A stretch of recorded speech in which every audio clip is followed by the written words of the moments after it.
One is the loneliest number that you'll ever do. One is the loneliest number that you'll ever do.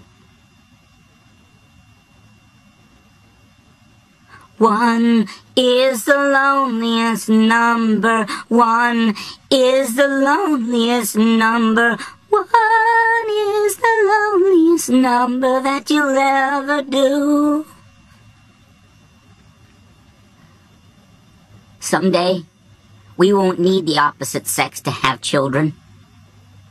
All we'll have to do is just imagine it, and they'll pop into existence. Evolution works that way.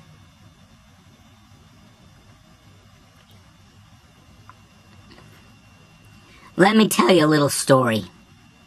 A long time ago, in a galaxy far, far away, there was some dust floating around.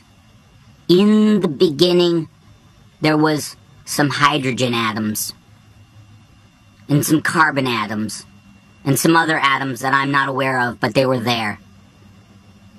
And they slowly, over billions and billions of years, coalesced, came together.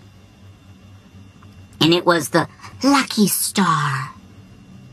And the lucky star, well, the lucky star grew, and grew, and grew, then collapsed on itself, then exploded into what is now the cosmos. And the cosmos came to be from the large explosion known as the Big Bang. And the Big Bang, over billions and gazillions, and everyone knows that if you give it enough zeros, anything can happen. This has been scientifically tested and proven in a laboratory with a beaker and a Bunsen burner.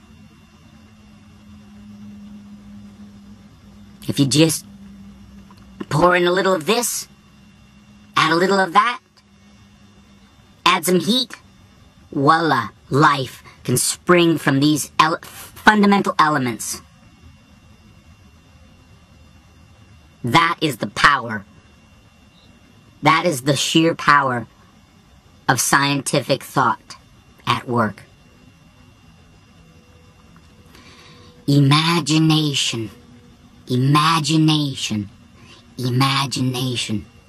Surely the world came into existence without the aid of a designer. Because if there were a designer, there would be no suffering in the world. There'd be no heartache and no heartbreak. There'd be no death. The world would be perfect. Absolutely and utterly perfect. Everybody would have everything they ever wanted or needed. No one would ever be hungry. There'd be rain on all the crops, and there'd be sunshine on all the flowing fields. There'd never be a storm or a lightning bolt that would strike an innocent golfer out there on the 5th tee. There wouldn't be earthquakes, and that would suck in, scores and scores of pagans worshipping Baal. We could worship whatever we want. We could make golden calves and lay our children at the golden calf's feet and even sacrifice them, and that would be all okay.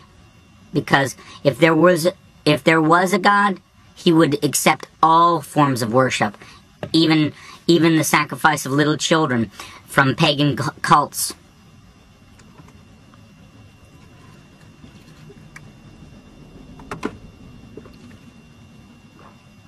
I know this is hard to understand, but you've got to understand something. If there was a real good God, he'd accept everybody and everything, and he'd love us all. unconditionally. He wouldn't look down on homosexuality. He'd embrace it himself. He'd say, that's cool. I'm glad you're doing that. And if someone steal, he'd say, that's cool. As long as you leave a note.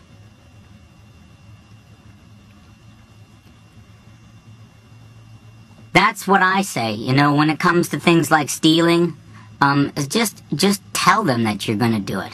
At least leave a note and say thank you. I mean, it wouldn't be so bad if people just left notes. And, just a little note of thank you. Even rape, for instance, I know as hard as that sounds, I mean, if you could just muster up a thank you after you're done.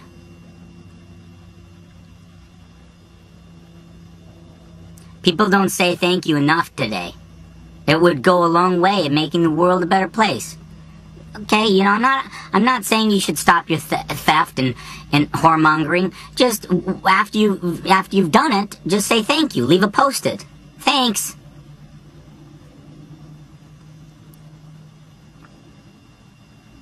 Just leave a post-it.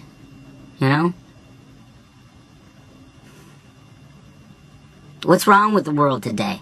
Why can't you just leave a post-it after you've ripped off all the tools in my truck? Or, took my flat screen TV, at least leave a post-it saying, thanks.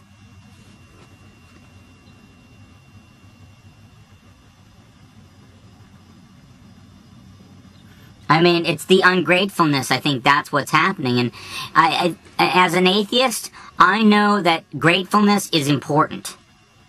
Because if you're grateful, then, it makes you feel good inside.